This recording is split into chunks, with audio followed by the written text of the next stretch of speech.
When I saw the first pale echoes thicken on the SG scope off Bougainville, he would later say that Empress Augusta Bay stopped being a curve on a chart and became a live wire. Fire Controlman Second Class Owen Pike stood in the Combat Information Center of USS Montpelier light cruiser CL-57 flagship of Task Force 39 and watched the Philippine Sea's quiet pattern turn grainy with targets. The date in the night order book was 2 November 1943. The place was Empress Augusta Bay on the western side of Bougainville, with the jungle dark behind the surf and the cold mouth of the Buka Passage to the north. Task Force 39 under Rear Admiral Aaron Merrill had slid in to cover the Bougainville landings at Torokina. The Marines ashore were cutting a perimeter by lantern and bayonet. The destroyers and cruisers at sea were cutting the night with SG radar and star shell. He had learned Montpelier the way a man learns a house in the dark.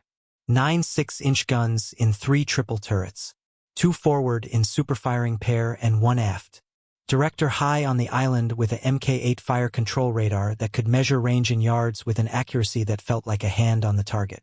Secondary batteries of 5-inch 38 on twin mounts that spoke the fast language of sky and sea. Light guns everywhere that made tracers like sewing needles.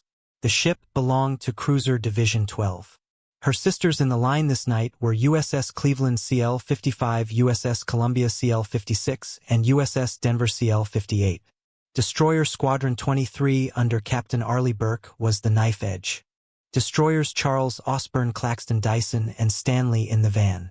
Destroyers Spence Thatcher Converse and Foote astern.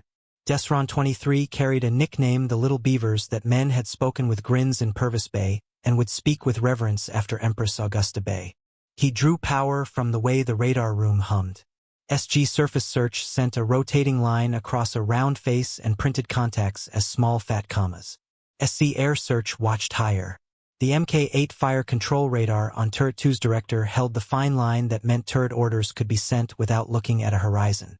The CIC team worked the plot with grease pencils on a vertical board and on a paper tracing that matched the chart. Bearing ticked around the dial. Range stepped in 500-yard jumps. The operator called out contacts with numbers that were not yet names. The air smelled like ozone and coffee and wet canvas. The voice circuits carried Admiral Merrill's calm down from flag plot and carried Captain Burke's short answers up from the van. On the other side of the black water, a Japanese night group under Vice Admiral Sentaro Amori rushed down from Rabaul. Heavy cruisers Myoko and Haguro. Light cruisers Sendai and Agano. Destroyers Shigeru Samidare Shiritsuyu Naganami Wakatsuki Hatsukes and a few more whose names he would repeat to himself for years. Destroyer Squadron 10 had trained their men in the doctrine of the Tokyo Express. They had drums of rice and fuel for supply runs on other nights. On this night, they had Type 93 long lance torpedoes under their decks. 610mm fish with oxygen hearts and warheads that weighed more than a man. Rabaul was behind them with 11th Air Fleet planes. Bougainville was ahead of them with Marines cutting a strip along Empress Augusta Bay, between lay radar range and arcs of shellfire that had not yet been drawn. At 0200 the SG on Montpelier painted the first cluster of returns. The plot wrote 3 groups. A screen to the east, a center more distant, a trailing group to the north that moved like the tail of a fish. Admiral Merrill's voice on TBS asked for bearings and ranges and then gave back course and speed.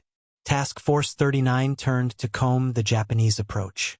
The van destroyers under Captain Arleigh Burke took station to port ahead to make a torpedo attack on bearing across the enemy van. The cruisers in single column were Montpelier, Cleveland, Columbia, Denver. The rear destroyers moved to starboard to protect the column's open side.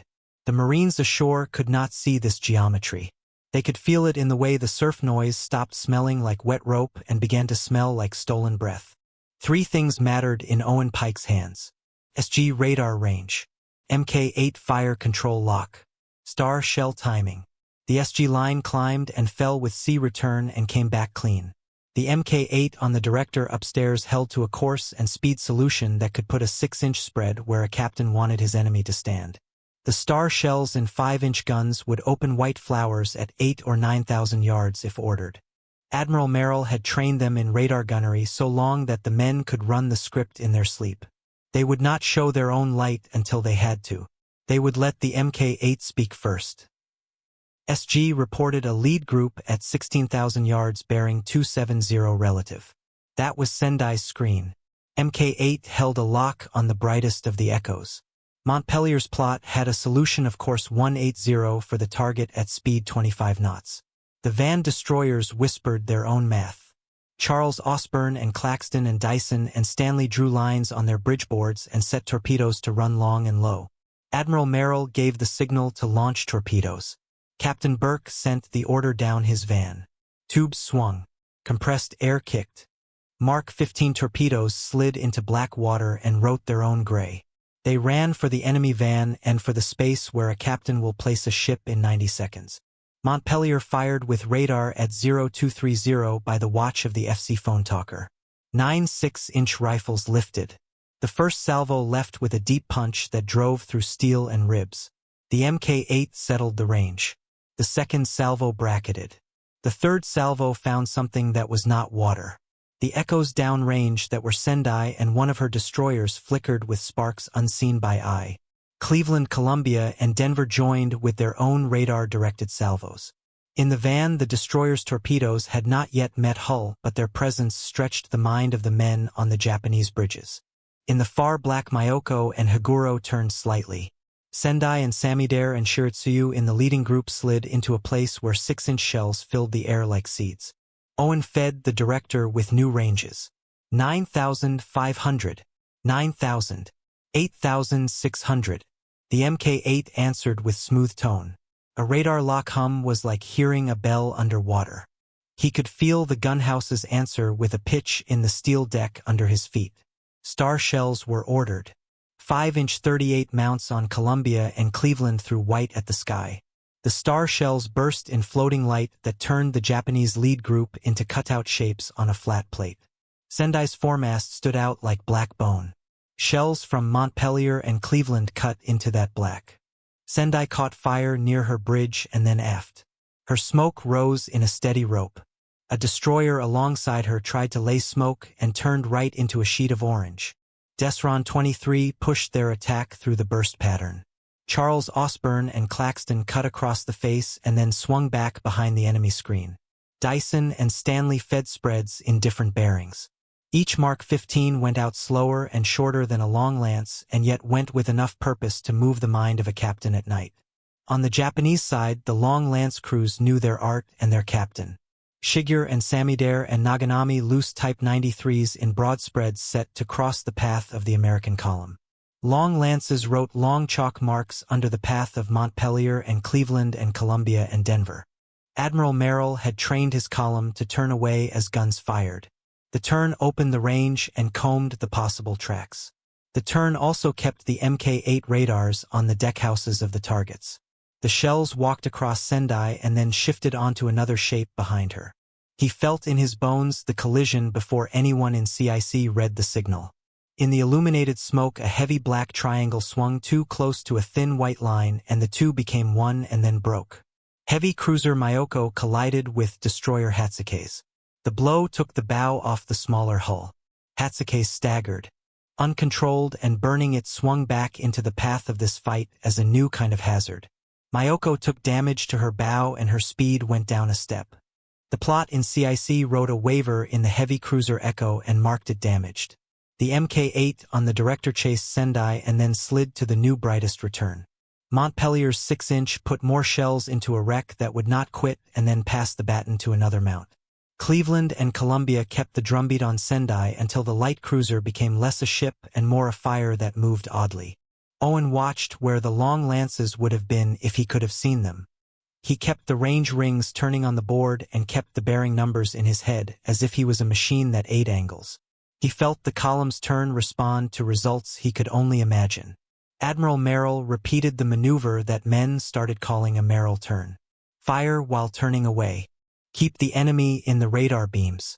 Do not offer a steady course to a long lance. Use Desron 23 to knife in and out like the little beavers had been taught in months of work. The night did what it always did. It made time elastic. 15 minutes held the weight of an hour. A minute held the weight of a man's last good thought. Destroyer Foot in the rear group took a long lance and paid for the lesson with her stern. One torpedo found her aft and the blast removed the last length of deck as if a giant had smacked it away. Foot was still a living hull. She had men who had trained for water. She went dead in the water under her sister's smoke. She kept a few guns going. Destroyer Converse and Destroyer Thatcher came to her to hold her alive. On the other side, Destroyer Hatsuke's drifted with no bow and little will. She fired what she could. Her tracers were thin. She drew the attention of Desron 23 on the backswing and paid in sudden light. The little beavers shot her down to the waterline. She died loudly because no one in that sound died with quiet. Sendai took more 6-inch. Columbia closed the pattern on her with Cleveland. Montpelier held check and then fired when the Mk8 steadied again. Denver took a new target when Sendai was no longer a shape. Shells folded Sendai's structure and made it a tree of steel with fire leaves. When she went under, it was parts of a thing becoming one again with water. The Japanese light cruiser Agano moved on the edge of the fight like an animal that does not like the smell of smoke. Took hits and claimed survival later.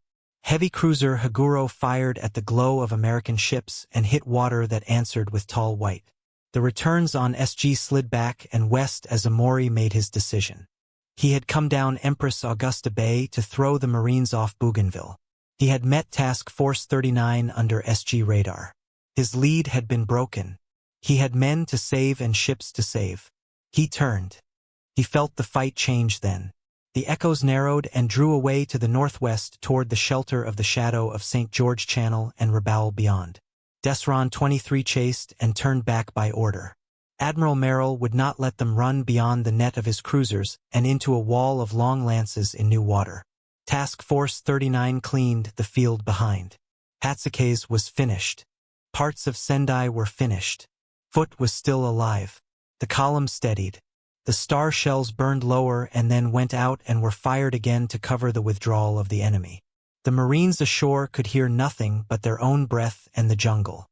On the beach at Torokina, the men in foxholes drew another few hundred yards of line and tied it with grenades as if tying a knot in a rope in a storm. Rabaul sent its answer with daylight. The sun built a gray wall on the sea and then built a blue ceiling to turn that wall into sky. The 11th Air Fleet at Rabaul sent G4M Betty torpedo bombers and A6M0 fighters down the slot to Empress Augusta Bay. Task Force 39 formed a ring and brought every 5-inch 38 mount to ready. Owen Pike shifted his head from night to day and from SG to SC. The air search scope filled with bands of motion. Radar sent ranges to directors. The carriers were far away. This morning was Task Force 39's problem to solve. The first Bettys ran in low and long. The 5-inch 38 on Montpelier filled the space with timed bursts. Cleveland and Columbia and Denver added their own sound. Desron 23 raised curtains of tracers that were like wheat in the wind. The first G4M lifted white geysers on near misses and then folded flat into wakes. The air attack lasted an hour and then another wave and then a long while of nervous quiet. A torpedo buried itself near USS Denver and exploded in a place that took metal but not men. Near misses boxed Montpelier so close that spray slapped signalmen flat. Splinters punched into deck planks and stuck there like needles. Two Bettys went by on fire together and wrote a story that no one would read in Rabaul. The Zero escorts shot where they could and then broke away when the 5-inch reached too far into sky. The air settled forward in the afternoon. Task Force 39 held station anyway and let the day run to dusk before turning out of Empress Augusta Bay. He had done his job without a pronoun since midnight. Now the body wanted to shake. Owen cleaned the face of the SG scope with a soft cloth until it squeaked. He wiped the grease off the plot board with a rag that smelled like everything the night had been. He stacked pencils in a cup and counted them the way a man who wants to calm himself might count round stones. He wrote names on a card because names make chaos smaller. Task Force 39. Cruiser Division 12. Montpelier. Cleveland. Columbia. Denver. Destroyer Squadron 23. Charles Osborne. Claxton. Dyson. Stanley. Spence. Thatcher. Converse. Foot. Empress Augusta Bay. Bougainville. Torokina. Buka Passage. Rabaul. 11th Air Fleet. G4M Betty. A 6M0. Vice Admiral Santaro Amori. Myoko, Haguro, Sendai, Agano, Shigure, Samidare, Shiritsuyu, Naganami, Wakatsuki, Hatsukes. Type 93 long lance. Mk8 radar, SG radar, Merrill turn, Little Beavers. He read the list back softly and felt his heart find a slow spin. In the afternoon he went topside and saw Bougainville up close for the first time. The ridge above Empress Augusta Bay had a line of smoke and a line of green. The surf along Torokina had a brown lace where the sand met the water. The sky was already full of birds that no one saw at night. The air smelled like hot paint and cordite and the faint sweetness of jungle rot that came off the island on a light wind. He leaned against a stanchion and felt the ship flex under his ribs. He liked that feeling. It told him the hull was a thing that would not easily break. The debrief in flag plot was a thin commonplace.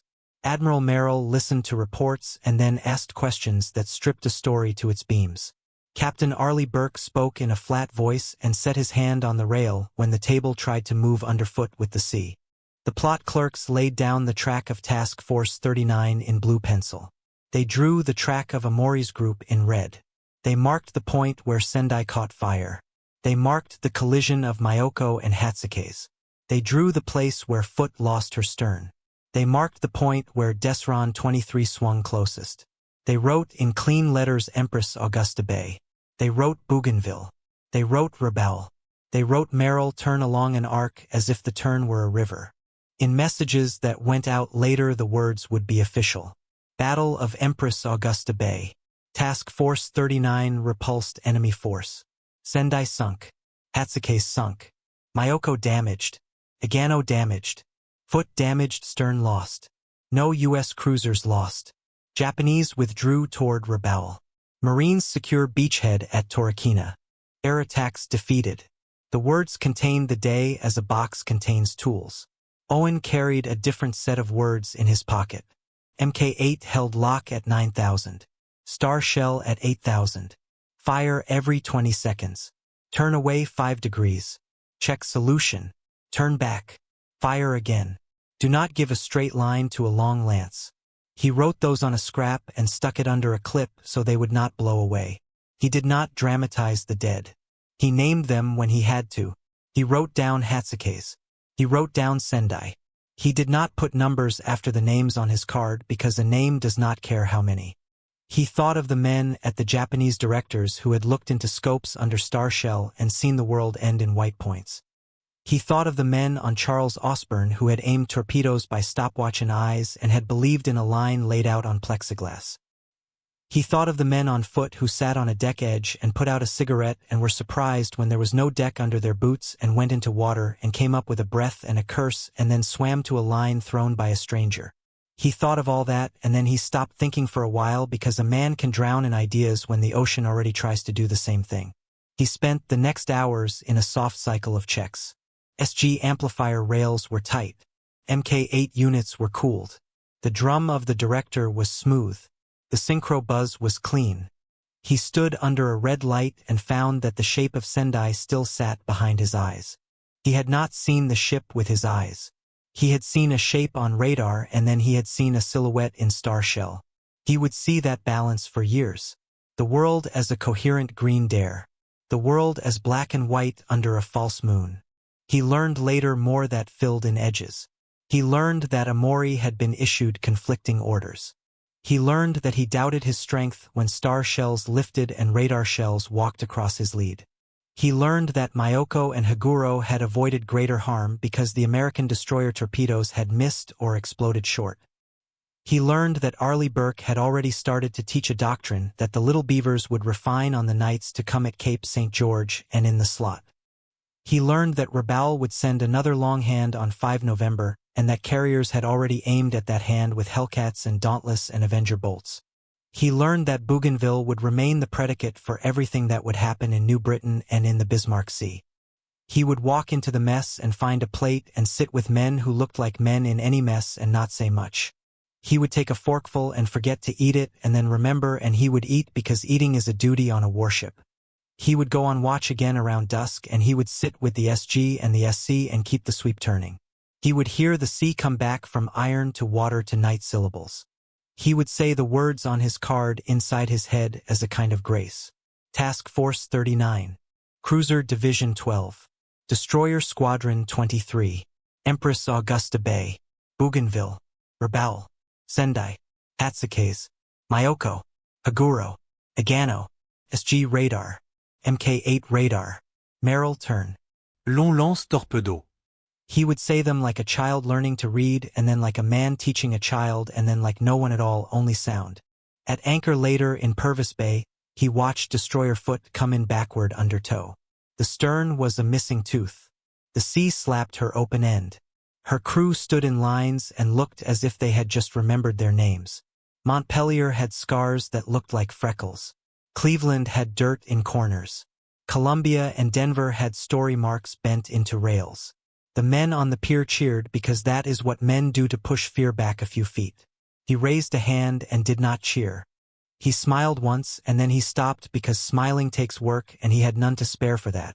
He wrote a letter home the way a man will write a letter he cannot send yet. He wrote Bougainville and then did not. He wrote Empress Augusta Bay and then did not. He wrote We Are All Right and then he stopped writing and folded the paper and put it in a place where it would stay folded and say the same thing without words. He went on deck that night and leaned on a rail and looked up and saw stars that had not been needed earlier when star shells had made their own.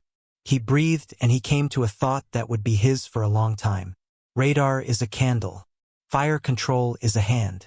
Men are the will that keeps both from going out when wind rises. He worked. He repaired. He checked. He slept. He woke. He stood the next watch. The night after Empress Augusta Bay felt almost mild under the high ridge of Bougainville. The numbers on the SG looked like neighbors. The noise in the CIC sounded like family. He found that he could look at a green curve and know in his chest whether it was a destroyer running 40 or a cruiser running 30 or a mountain that is not moving at all. He found that the clock on the wall had learned how to be honest again. He found that the pen in his pocket did not shake as much when he took it out to mark a contact. When men asked him long after where he had been when he learned what sea war had become, he would not say Midway or Coral Sea or Santa Cruz. He would say Empress Augusta Bay. He would say Bougainville. He would say Task Force 39 and Cruiser Division 12 and Destroyer Squadron 23. He would say Rear Admiral Merrill and Captain Arleigh Burke. He would say SG Radar and Mk8 Radar. He would say Sendai and Hatsukes and long lance torpedoes. He would say the night smelled like rain even when it was not raining. He would say the star shells made noon on broken ships and then went out and left you blind. He would say the difference between guessing and knowing was the hum a radar gives you when it locks a director. He would be asked once what it sounded like when a light cruiser kills another light cruiser at 9,000 yards with radar and practice. He would say it sounds like a low drum that never stops for a minute while men write numbers on boards. He would say it sounds like a 6-inch breech slapping shut and a powder bag sighing at the flame. He would say it sounds like 5-inch time fuses cutting open sky. He would say it sounds like a torpedo that you will never hear if it is for you. He would say it sounds like men who do not raise their voices because the air is already heavy. He would be asked what it looked like. He would say it looked like Sendai turning black to white to orange to black again. He would say it looked like Hatsukes without a bow making 3 small curves and then lying down. He would say it looked like foot without a stern being stubborn. He would say it looked like Rabaul sending lanterns with wings that the 5-inch 38s plucked. He would say it looked like star shell raining down in slow halos. He would say it looked like numbers on a green face sliding into a place where you could trust them more than your own eyes. He would keep that card with names until it fell apart and then he would write another. He would change little. He would add Cape St. George later. He would add Green Islands and Cavying and Rabaul again under new lines. He would keep Empress Augusta Bay at the top because the first place that teaches you math owns a corner of your head. He would fold the card and put it in a pocket and later in a book and later in a drawer where other men's papers would sit and wait to be found. If a man forced him to say a title for it all, he would keep it short because short fits in breath. When I saw the first pale echoes thicken on the SG scope and then saw radar fire sink Sendai at Empress Augusta Bay, I knew Bougainville would not be given back and that Task Force 39 and Destroyer Squadron 23 had walked the night into a new kind of day. He would then say the words that made the map. Empress Augusta Bay Bougainville, Task Force 39, Cruiser Division 12, Destroyer Squadron 23, Rear Admiral Merrill, Captain Arleigh Burke, Montpelier, Cleveland, Columbia, Denver, Charles Osborne, Claxton, Dyson, Stanley, Spence, Thatcher, Converse, Foote, Myoko, Haguro, Sendai, Agano, Hatsukes, Long lance torpedo. SG radar, Mk8 radar, Rabaul, and he would let the air hold them for a second before letting them fall into the quiet work the sea asks from anyone who crosses it.